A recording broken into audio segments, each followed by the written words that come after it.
There were 13 lipstick-stained wine glasses on our kitchen counter when I got home. I counted them before I even took off my shoes. That's the kind of guy I am. Pathetic, maybe, but detailed. Obsessively so. And no, Maureen didn't clean up after her cousin's bachelorette party. That's not her thing. Let the night breathe, she always says. Like the mess is part of the memory. I stood there staring at those glasses, wondering which one she drank from. Was it the one with the pink ring around the rim? The one with the melted ice cubes? Was she holding it when she told that story I wasn't supposed to hear? Because here's the thing. Maureen forgot to disconnect the Bluetooth speaker in the living room, and her phone was still paired. So when her friends started the fun little couple test, and they all laughed like drunk witches around a digital bonfire, it streamed straight into my ears. I didn't mean to eavesdrop. I swear I didn't. I was just trying to play music when suddenly I heard her voice say, "Okay, question 6. If you could go back in time and date your ex instead of your husband, would you?" There was a pause. Laughter. Someone said, "Oh my God, Maureen," like she'd made a face. And then she answered. I wish I could unhear that answer. I mean, do I have to be honest? Another wave of laughter. And then, from someone else, her best friend, probably. "You always say your marriage is like a warm sock. Comfortable, not sexy." They all screamed, cheered, toasted. It was a party, after all. But I stood in our hallway, hands clenched around a grocery bag of rotisserie chicken and almond milk, listening to the woman I married publicly reduce me to a sock. They went on. The quiz asked more questions. Have you ever felt emotionally alone in your relationship? Have you ever imagined your partner dying just so you'd be free of the guilt of leaving? That one got a big gasp. I heard Maureen say quietly, "Next question." I didn't sleep that night. I sat on the couch staring at the TV while a wildlife documentary played on mute. At 3:17 a.m., she came out in one of my t-shirts and said, "Hey, you okay?" I told her I had heartburn. She didn't ask what I'd eaten. She didn't notice I hadn't touched dinner. She just smiled and went back to bed. And now, here I am, 3 days later, counting wine glasses and pretending I don't know. Pretending I'm not slowly unraveling every memory we ever made. Pretending I don't remember exactly what she said when that quiz asked, "If no one ever found out, would you cheat?" I wish I didn't remember. But I do. And the worst part? So does she. I didn't confront her. Not then. I don't know if it was fear or strategy. Maybe both. Some twisted part of me wanted to see how long she could keep pretending nothing happened. But something had happened. That quiz, they laughed about it like it was a stupid game, but I know Maureen. I know that look she gets when something sticks to her ribs. And for the past 3 days, her silence has had that shape. She didn't bring it up. Not once. Not the test, not the questions, not even the party. Just came back home and melted into our routines like nothing shifted. But I saw the cracks. I still see them. She started taking longer showers. She hums when she cooks now. Maureen hasn't hummed while cooking in 2 years. She used to say cooking stressed her out. But now she hums. Yesterday, I watched her from the hallway as she stirred pasta sauce. She was dancing, lightly, barefoot on our cold tile floor, moving her hips in this subtle, familiar rhythm that wasn't meant for me. I knew it. I felt it. She was somewhere else entirely. The way she smiled to herself, the way her eyes weren't blank like they usually are after work, it felt borrowed. Like she was replaying something in her head that didn't involve me. I wanted to scream. I wanted to ask, was it the ex? That damn question from the quiz. If she could go back and date her ex instead of me. Was she imagining him now, stirring sauce in his kitchen, barefoot on his floor? I didn't ask. Instead, I complimented the sauce. She looked surprised. "Really? It's just out of a jar," she said. Then she laughed, like the sound was foreign to her own mouth. Later that night, when she fell asleep on the couch with the TV still flickering, I picked up her phone. "I know it's wrong. I know. But tell me, what would you do if your wife said she might have settled for you, and then acted like she was floating through life with a secret you weren't allowed to hear?" Her phone wasn't locked. She never locks it. She says it's because we don't hide things. Right. No messages. No photos. No suspicious names. No flirting. Nothing. Her texts with her friends were full of emojis, makeup recommendations, brunch planning. I almost started to believe I was crazy. Until I opened her notes app. It was there, buried below grocery lists and skincare routines. A note simply titled, "Things I Can't Say Out Loud." The top line read, "I don't feel guilty for thinking about someone else." I feel guilty that I don't feel guilty. I reread that sentence 20 times. Maybe more. I started shaking. Like full body shaking. Like I was cold even though it was 76 degrees in the room. There was more. Fragments. Incomplete thoughts. What if love isn't safe? What if it's chaos and I picked peace instead? I think I'm a coward. If he knew the real me, would he still think I'm good? Sometimes I dream about someone who doesn't exist, and I wake up wishing I could go back. I don't know if she was talking about her ex, a stranger, or someone I don't even know exists. I just know none of those lines were about me. She stirred in her sleep. I jumped back like I'd touched fire. The phone slipped from my hand and hit the floor with a soft thud. She didn't wake up. She just curled up tighter, hugging one of our throw pillows like it meant something more than I ever could. And there I was, sitting beside her, pretending again. Pretending not to know. Pretending that I wasn't slowly coming apart from the inside. But now I had proof. Proof that the quiz was just a spark, and that the fire had already been burning long before that night. She just didn't think I'd ever smell the smoke. The next morning, the note was gone. I checked her phone the second she went out to walk the dog. I told myself it wasn't obsessive, that I just needed to know if she added anything, if she mentioned me, if she even remembered what she had written. But the note, things I can't say out loud, was no longer there. Not in notes. Not in recently deleted. Not anywhere. She had wiped it. I stood there holding her phone like it was radioactive. My heart was pounding in my ears, and my palms were sweating like I'd just committed a crime. But she was the one erasing confessions. She was the one hiding. And yet, I was the one crouched in the kitchen like a guilty teenager caught sneaking around. When she came back inside, she looked flushed, winded. Sage dragged me through the mud. She laughed, wiping her sneakers on the mat. Her eyes scanned the room. I don't know if she could tell I had been holding her phone, but she walked right up to me, kissed my cheek, and asked if I wanted pancakes. Like nothing was wrong. I don't know how she does it. This double life performance. She flips between warmth and distance like she's got a remote control I don't have access to. She giggled as she cracked eggs, as if she hadn't typed out a line 2 days ago that said she felt nothing about imagining someone else. I asked her if the party had been fun. I said it casually, like I had only just remembered to bring it up. She stopped whisking and looked at me, really looked at me, and said, "It was fine. Nothing special." And that was it. I wanted to scream. You took a test that cracked our marriage in half. You wrote things about me like I was a mattress you regret buying. You emotionally left this house 3 days ago. How is that fine? But instead, I nodded. Cool, I said, like an idiot. That night, I had the worst dream of my life. I was in our house, but everything was silent. No lights, no sound. Even when I tried to scream, nothing came out. I wandered from room to room looking for her, but all the photos had my face scratched out. And in every mirror, I was alone. I woke up in a sweat and reached for her side of the bed. Empty. It was 2:42 a.m. I panicked. I ran to the kitchen, the living room, the bathroom. No Maureen. Finally, I found her outside, sitting on the patio in the dark, wearing my hoodie, scrolling her phone with the screen brightness down so low I could barely see her face. She didn't hear me come out. She didn't even flinch when I stepped on a squeaky board. She just whispered, "Couldn't sleep." I asked what she was thinking about. She smiled faintly and said, "Dreams. Funny how they can feel more real than life sometimes, huh?" Then she stood, kissed my forehead, and walked inside. I stayed out there until the sun came up, wrapped in the hoodie she left on the chair. It still smelled like her shampoo. The next day, something new happened. She dressed up for work. Not just a little makeup, dressed up. I mean blouse tucked in, lipstick I hadn't seen in a year, perfume she used to wear when we first started dating. I asked if she had a meeting or something. Nope, she chirped, grabbing her keys. Just wanted to feel good today. Then she winked. Winked. I stood in the doorway watching her drive away, gripping my coffee so tight my hand hurt. I waited 30 minutes before I finally did what I told myself I wouldn't do. I called her job. Reception answered. Said she hadn't clocked in yet.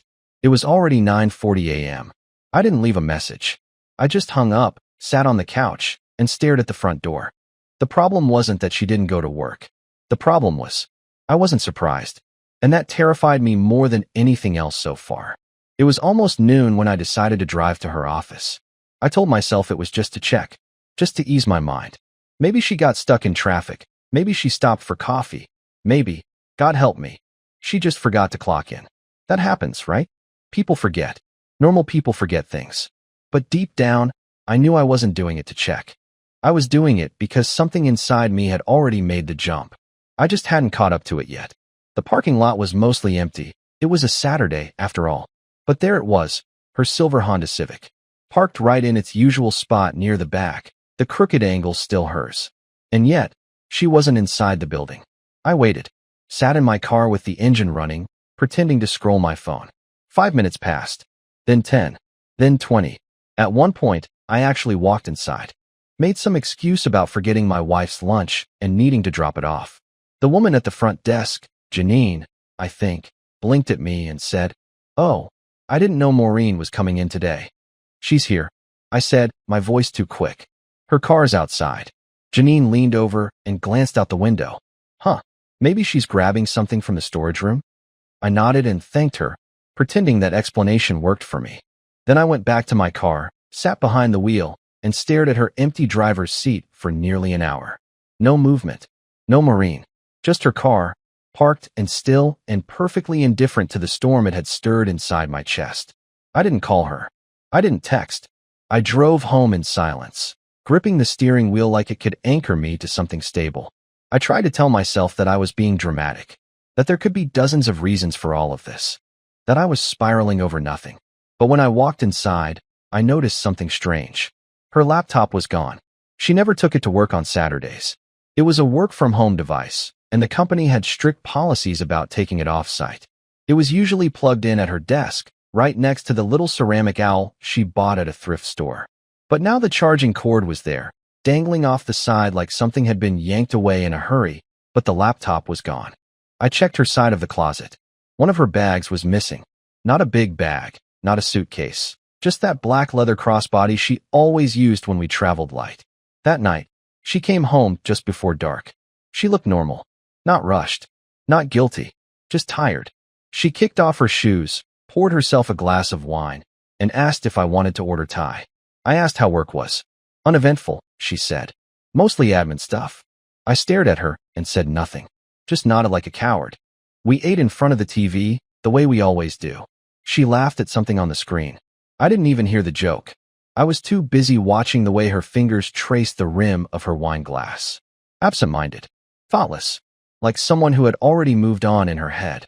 Around midnight, after she fell asleep, I checked the trash can on her side of the bed. I don't know why. I just had this gut feeling. And there it was, crumpled at the bottom, an empty plastic bag from a hotel toiletry kit. The kind you get from cheap business-class motels. Tiny bottles. Complimentary soap. The logo said Lakeview Inn. I'd never heard of it, but I Googled it anyway. It was 26 minutes away, off the highway. One of those roadside places people use for rest stops, affairs, or staying invisible. I didn't sleep that night. I laid next to her in the dark, listening to her breathe, wondering whose name she'd whisper if I weren't there.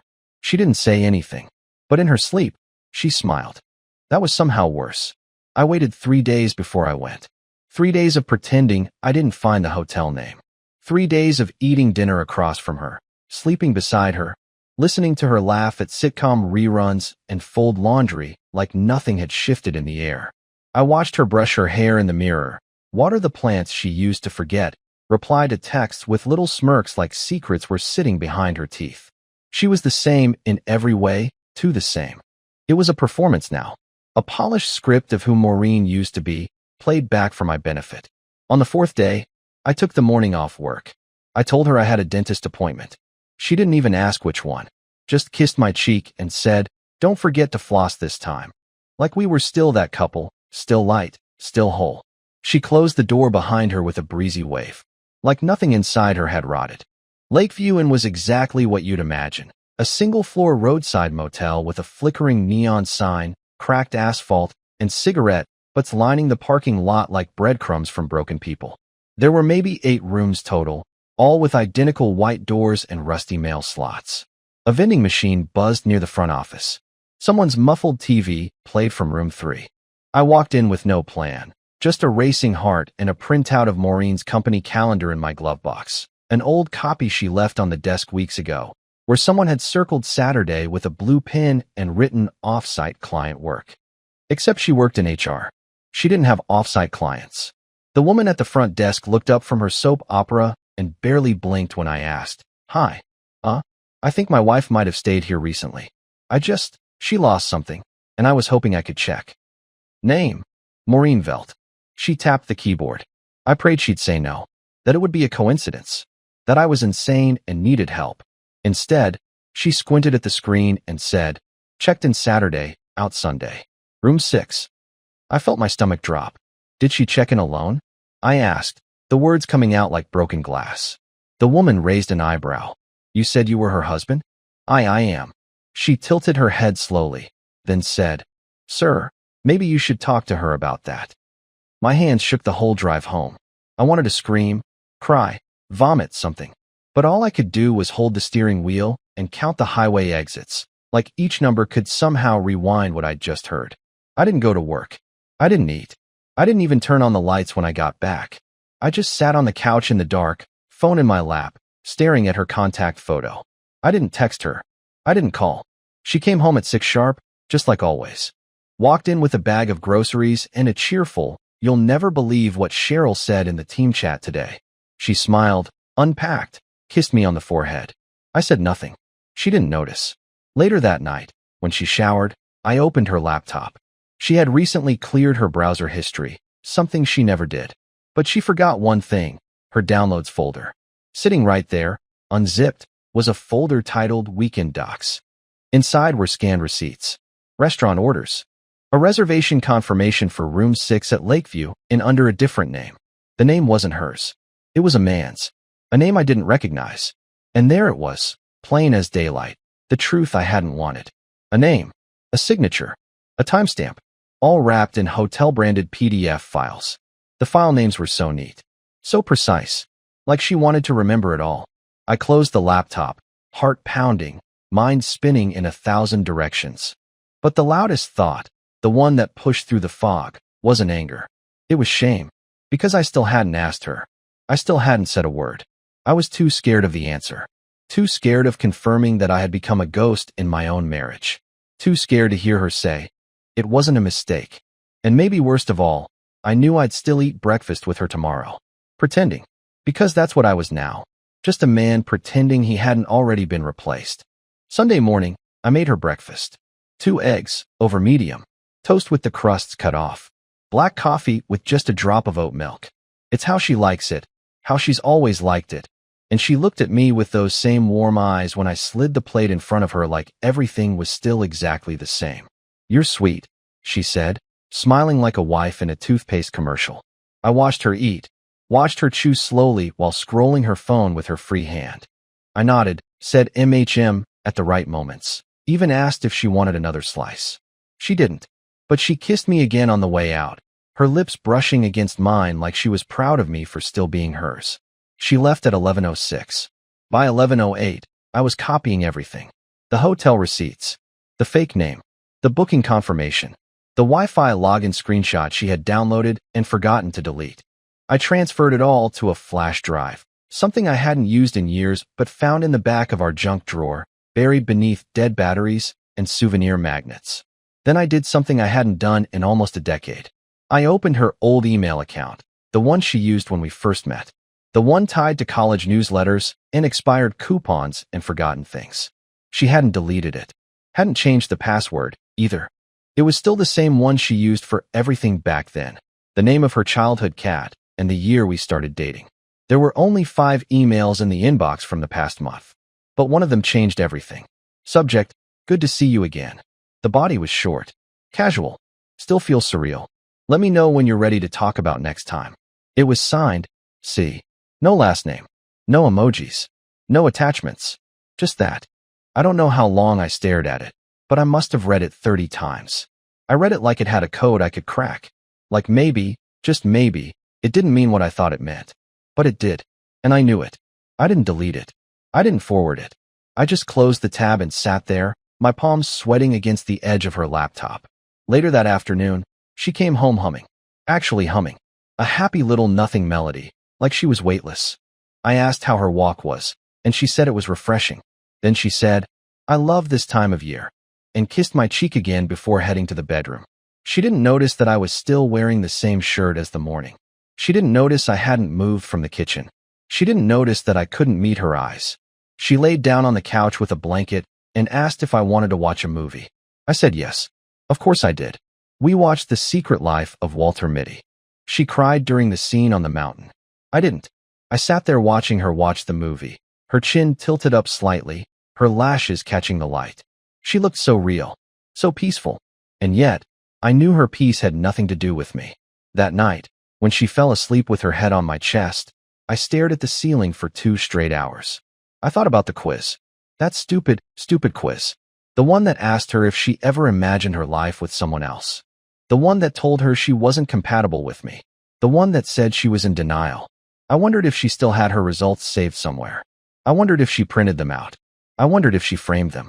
At 2:03 a.m., I whispered, "Are you still in denial?" She didn't respond, just shifted in her sleep and mumbled something I couldn't make out. But it wasn't my name. And somehow, that hurt worse than anything. There's a strange kind of power in knowing something someone thinks you don't. It's corrosive, yes, but it's also electric. Addictive. Every time she spoke to me, every time she laughed or leaned in for a kiss, I heard 2 voices in my head, hers, and the echo of what she really meant underneath. Her lips said, "I missed you today," but the email said she missed someone else. Her hands folded my laundry, but they had pulled someone else's shirt from the motel floor less than a week ago. The dissonance was maddening, but I didn't let it break me. I leaned into it. I stopped reacting. Not because I didn't feel, but because I wanted to see what she would do if she thought she had me completely. And it worked. She got bolder. I started finding little slips. Receipts she half buried in the trash. An Uber ride charged to our joint card that started at a wine bar and ended 3 blocks from an address I didn't recognize. A sticky note on the back of her planner that said, "See, what lunch?" Like it was a dentist appointment. I said nothing. Instead, I started preparing. Quietly. Thoroughly. I backed up every email. Every download. I printed the hotel receipts and tucked them inside a manila folder I labeled tax docs and slid it behind the water heater in the garage. I copied the email to a USB stick and mailed it to a P.O. box I opened under a fake name. I even cleared out the guest room.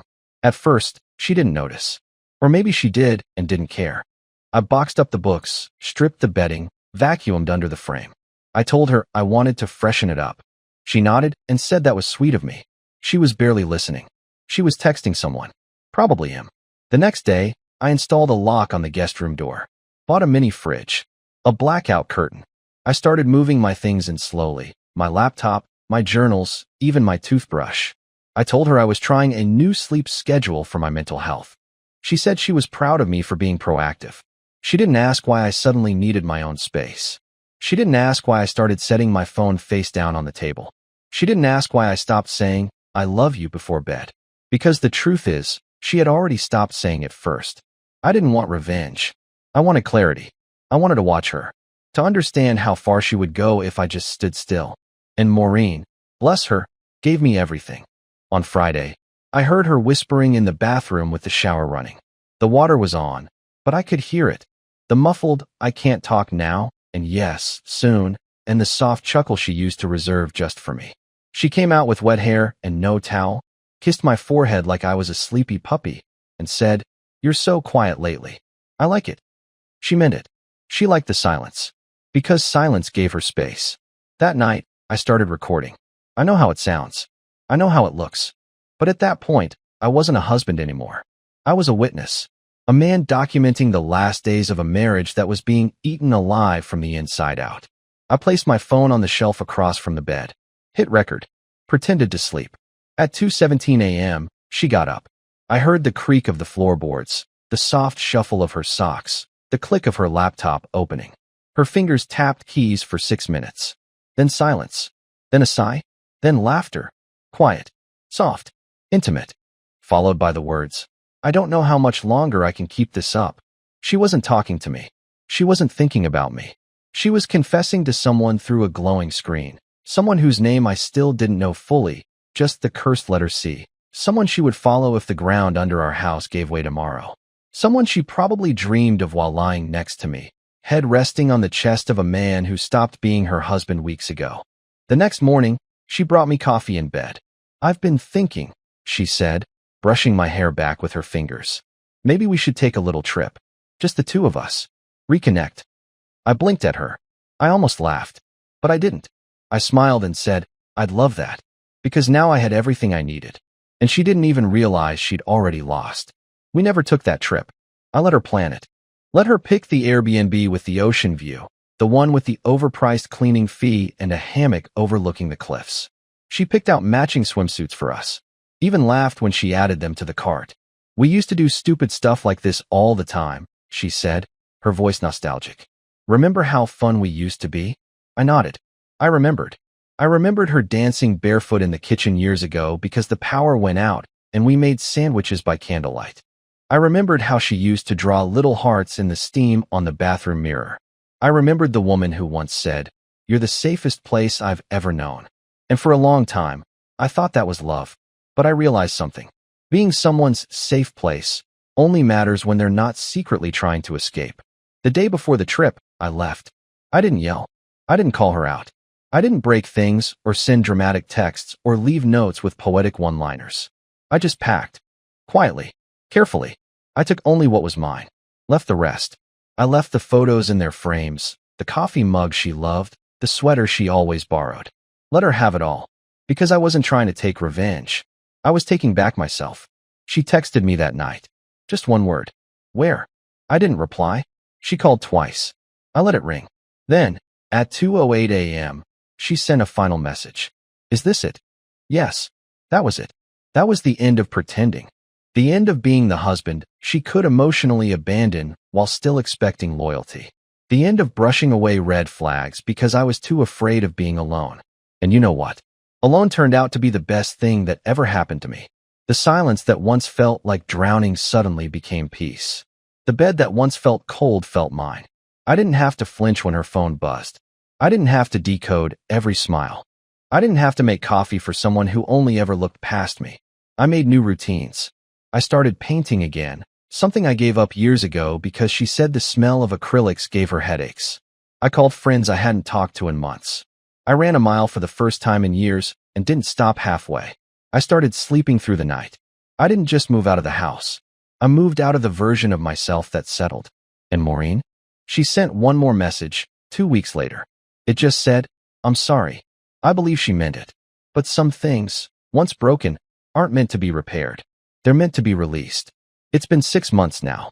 I don't hate her. I don't miss her. I don't even replay the quiz in my head anymore. Because somewhere along the way, I stopped needing answers and started building a life that didn't require permission to be mine.